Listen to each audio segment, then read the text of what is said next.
Mivi speak വീഡിയോയുടെ പുതിയൊരു വീഡിയോയിലേക്ക് സ്വാഗതം. ഇന്ന് ഏപ്രിൽ 24 വ്യാഴം. ഇന്നും തുടർന്നുള്ള ദിവസങ്ങളിലും നിങ്ങൾ അറിഞ്ഞിരിക്കേണ്ട പ്രധാന അപ്ഡേറ്റുകളാണ് ഷെയർ ചെയ്യുന്നത്.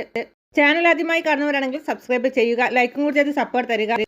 ആദ്യത്തെ അറിയിപ്പ്: സംസ്ഥാനത്ത് ഒറ്റപ്പെട്ട മഴയ്ക്ക് സാധ്യത. എല്ലാ ജില്ലകളിലും ഒറ്റപ്പെട്ട ഇടിമിന്നലോട് കൂടിയ മഴയ്ക്കും മണിക്കൂറിൽ 30 കിലോമീറ്റർ മുതൽ 40 കിലോമീറ്റർ വരെ വേഗതയിൽ ശക്തമായ കാറ്റിനും സാധ്യതയുണ്ടെന്ന് കേന്ദ്ര കാലാവസ്ഥാ നിരീക്ഷണ വകുപ്പ് ഇപ്പോൾ അറിയിക്കുകയാണ്. ഞായറാഴ്ച വരെ മഴ തുടർന്നേക്കുമെന്നാണ് കേന്ദ്ര കാലാവസ്ഥാ വകുപ്പിന്റെ പ്രവചനം എത്തിയിരിക്കുന്നത്. ഇന്നലെ വിവിധ ജില്ലകളിൽ ശക്തമായ മഴ ലഭിച്ചിരുന്നു. ഇടിമിന്നലോട് കൂടിയ മഴയാണ് സംസ്ഥാനത്ത് നിലവിൽ ലഭിക്കുന്നത്. അതേസമയം പകൽ താപനില ഉയരാൻ സാധ്യതയുള്ള ചില ജില്ലകളിൽ യെല്ലോ അലർട്ടും പ്രഖ്യാപിച്ചിട്ടുണ്ട്. അടുത്ത അറിയിപ്പ്: പ്രധാനമന്ത്രി ആയുഷ്മാൻ ഭാരത് വയോവന്ദന കാർഡ് ആരോഗ്യ ഇൻഷുറൻസ് സ്കീമിലേക്കുള്ള രജിസ്ട്രേഷൻ ഇപ്പോൾ നടന്നുകൊണ്ടിരിക്കുകയാണ്.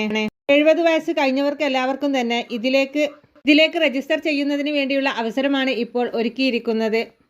നിങ്ങളുടെ അടുത്തുള്ള ഓൺലൈൻ സർവീസ് സെന്ററുകളിൽ ഇതിനുള്ള സംവിധാനങ്ങൾ തന്നെ ക്രമീകരിച്ചിട്ടുണ്ട്. ഇതിനായി വേണ്ട പ്രധാനപ്പെട്ട രേഖ, അതിനാൽ തന്നെ ആധാറുമായി ലിങ്ക് ചെയ്ത മൊബൈൽ നമ്പർ ആക്റ്റീവ് ആയിരിക്കുവാനും എല്ലാവരും ശ്രദ്ധിക്കണം.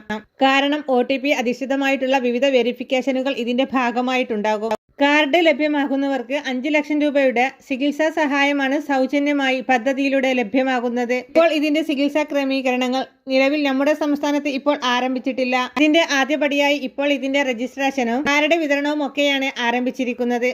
അടുത്ത അറിയിപ്പ്: പ്രധാനമന്ത്രി ആവാസ് യോജന ഗ്രാമീൺ പദ്ധതി പ്രകാരം നിലവിൽ നമ്മുടെ സംസ്ഥാനത്ത് ഭവനരഹിതരായിട്ടുള്ളവർക്ക് പാർപ്പിടം നൽകുന്നതിന് വേണ്ടി വിവിധ മേഖലകളിൽ പുതിയ അപേക്ഷകൾ ഇപ്പോൾ സ്വീകരിച്ചു തുടങ്ങിയിട്ടുണ്ട്. അതായത് ഈ വർഷം 1 ലക്ഷത്തിന് മുകളിൽ പാർപ്പിടങ്ങൾക്ക് അനുമതി ഉണ്ടായിട്ടുണ്ടായിരുന്നു.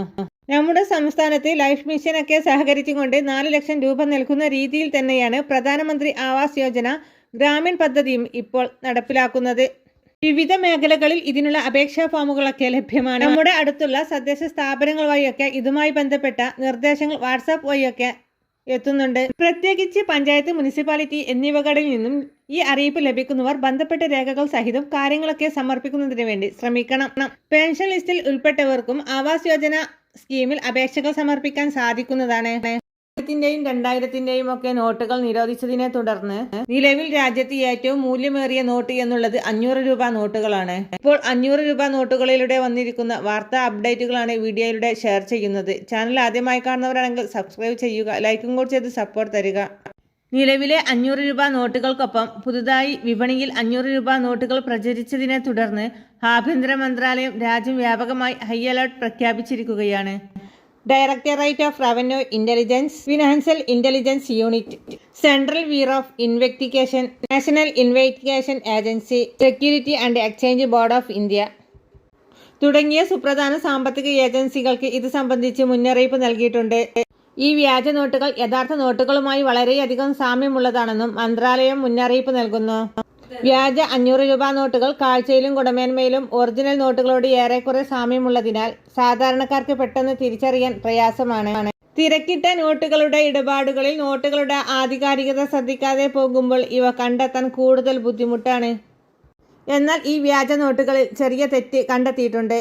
റിസർവ് ബാങ്ക് ഓഫ് ഇന്ത്യ എന്നതിൽ റിസർവ് എന്ന വാക്കിലെ ഈക്ക് പകരം എ എന്നായി തെറ്റായി പകരം അച്ചടിച്ചിരിക്കുന്നു. ഈ സൂക്ഷ്മമായ പിശക് ശ്രദ്ധയിൽപ്പെട്ടാൽ വ്യാജ നോട്ടുകൾ തിരിച്ചറിയാനും സാമ്പത്തിക നഷ്ടങ്ങൾ ഒഴിവാക്കുവാനും സാധിക്കും. പെട്ടെന്നുള്ള ഇടപാടുകളിൽ ഈ ചെറിയ തെറ്റ് ശ്രദ്ധിക്കാതെ പോകുവാൻ സാധ്യതയുണ്ട്. ഇത് വലിയ അപകടങ്ങൾക്ക് കാരണമാകുമെന്ന് ഒരു മുതിർന്ന സർക്കാർ ഉദ്യോഗസ്ഥൻ മാധ്യമങ്ങളോട് പറഞ്ഞു.